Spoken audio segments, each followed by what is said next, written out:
Hey, thanks for coming in, weary traveler. Do I have a video for you today? I think you're gonna like this. But yeah, thanks for hopping in, guys. As always, my name's Maddie. I'm here to talk about one of my favorite games on one of my favorite days. Let's do a little deep dive into Magic the Gathering, Commander, Elder Dragon Highlander. It was kind of brought about like late 90s, but in college dorms. So I love Commander. It's really fun. Just kind of the base rules of the game. You have one card, your commander. Whatever color your commander is, those are the only cards that can be in the deck. So if you have a mono green commander, you can only have green colors in your deck. If you have a white, green, blue, those are the only colors that can be in the deck. Another fun thing about Commander is it's 99 card singleton. So unless it's a basic land, the card cannot repeat itself at all. So you're not going to see, games are going to be more fresh than they are with standard, just because when you're going to try to pop off a combo, when it pops off, it's really rare. So it's a lot of fun. But a lot of most games are fresh with Commander because it's 99 card singleton.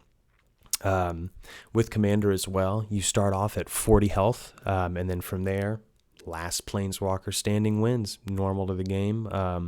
There's one specific rule, though, specific to Commander, and it just depends on the table, I assume, but it's always in there.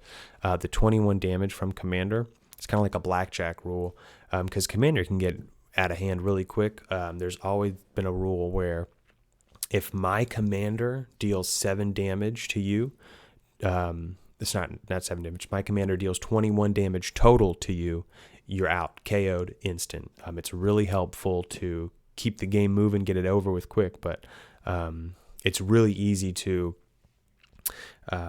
just watch things get out of hand. I've been playing Commander for a while. This is my favorite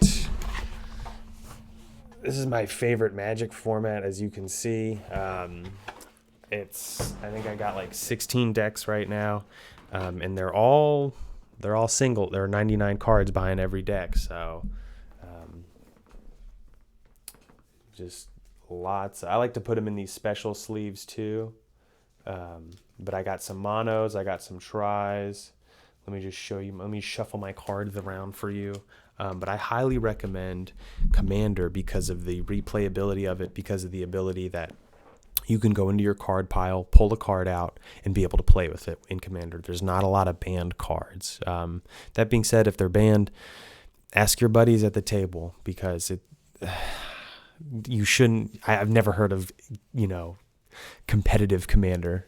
Commander is strictly, it's multiplayer. It can be played one-on-one, but it's a multiplayer format, and it's so much fun because, alliances will be formed, they'll be broken, friends will be made, enemies will be betrayed. It's really fun.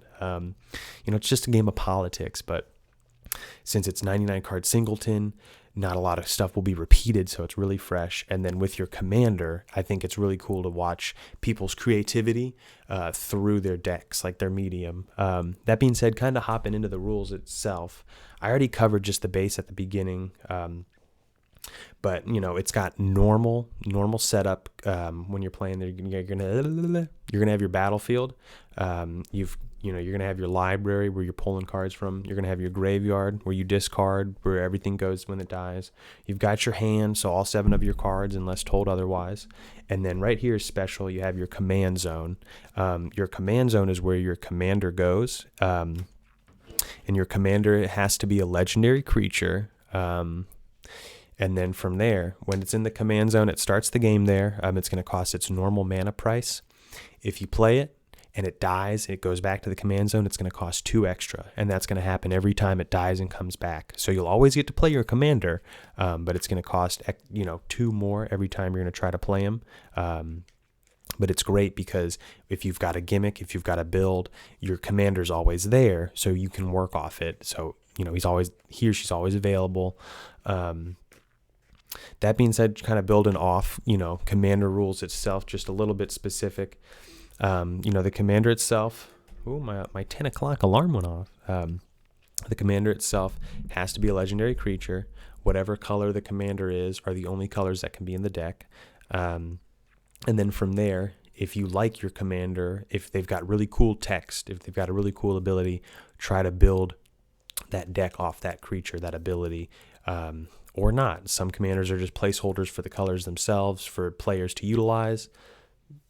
It's open book. It's up to you. I'm a heavy tribal, I've got a tribal kind of zombie demon, a tribal goblin, a tribal dragon, tribal vampire, tribal dinosaur, because like dino bots, I love dinosaurs, tribal warrior, but yeah, I got a lot of tribal. I'm a very big on just creatures. And, this is just like Magic too, where it's up to you to build your deck. Some people will build crazy decks with, combos and counters. I'm just one of the, I'm a classic guy. Let me throw out my creature. That's all I want to do.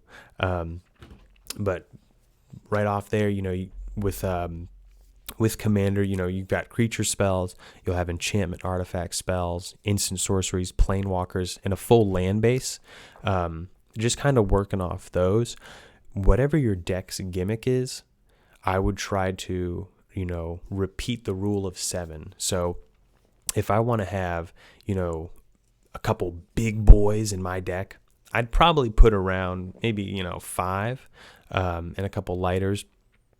If I wanted to have, if I wanted to go a specific route though, like let's say with instants and sorceries, if I wanted to have counter spells, I would go with, 7 counter spells in a deck, 7 mana ramp, and 7. I would just kind of stick to the rule of 7. It makes it a lot easier when you're trying to work with stuff. That way it doesn't repeat too much. If you're trying to see something, there's a higher probability of it, but not too high to where it just keeps happening.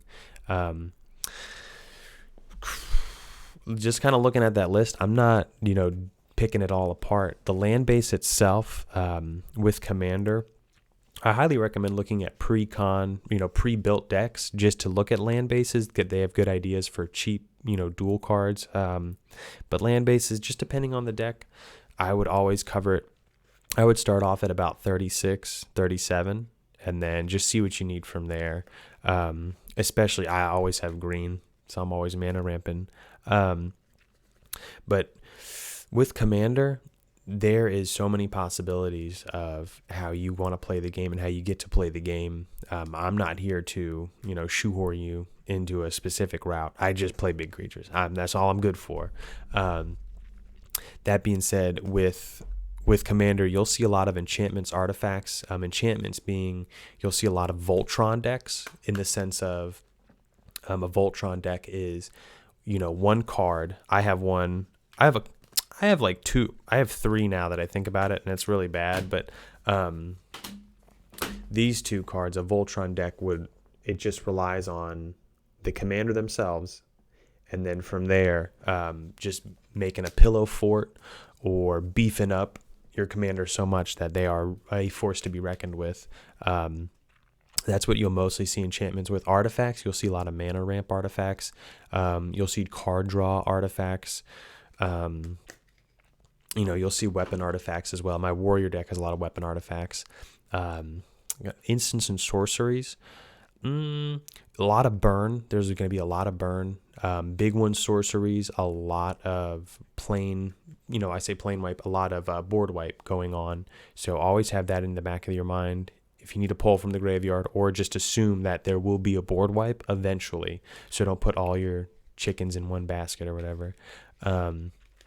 Instants are highly praised because it's multiplayer. You've got a while until your next turn. Save that mana, pop that instant if necessary.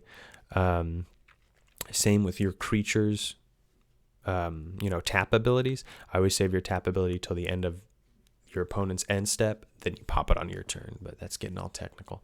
Kind of going into Super Friends, the Planeswalkers. I highly recommend it. I think they're a little, I think sometimes they're a little overrated. They can win you the game, though. But again, don't take my word for it. I am just a big creature kind of guy. So I've got a couple of Planeswalkers, but, mostly Garruk. Okay, I think it's just Garruk, but I got like a, who's the vampire fella? Soren. I found one years ago. He's still in one of those. I definitely recommend Planeswalkers. They offer a good distraction too, not to get hit. But I mean, yeah, with your land base too, it just depends.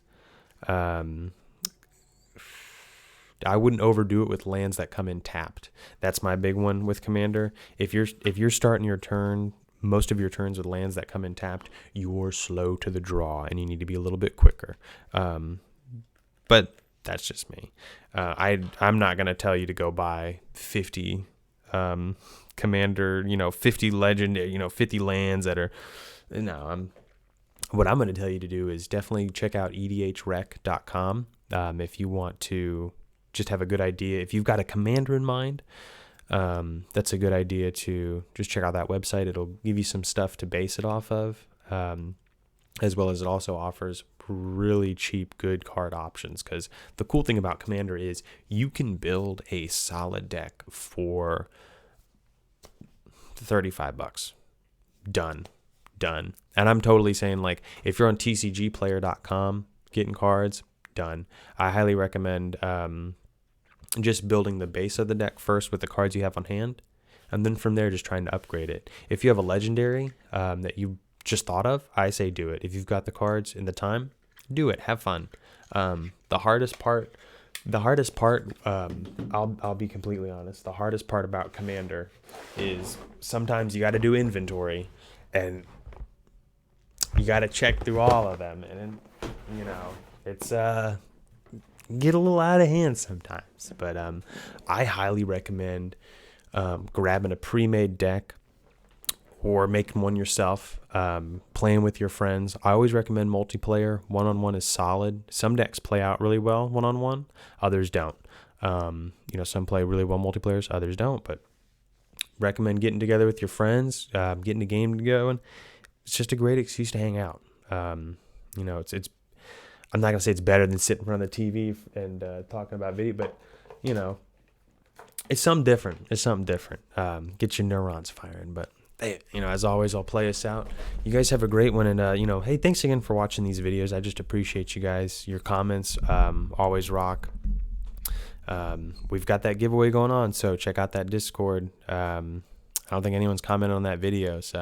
But hey, cool news is we're at like 28 subscribers. So get this out here. Hopefully we'll get to 100 by the end of the year. Hey, you keep it cool. Enjoy the rest of your week, Planeswalker.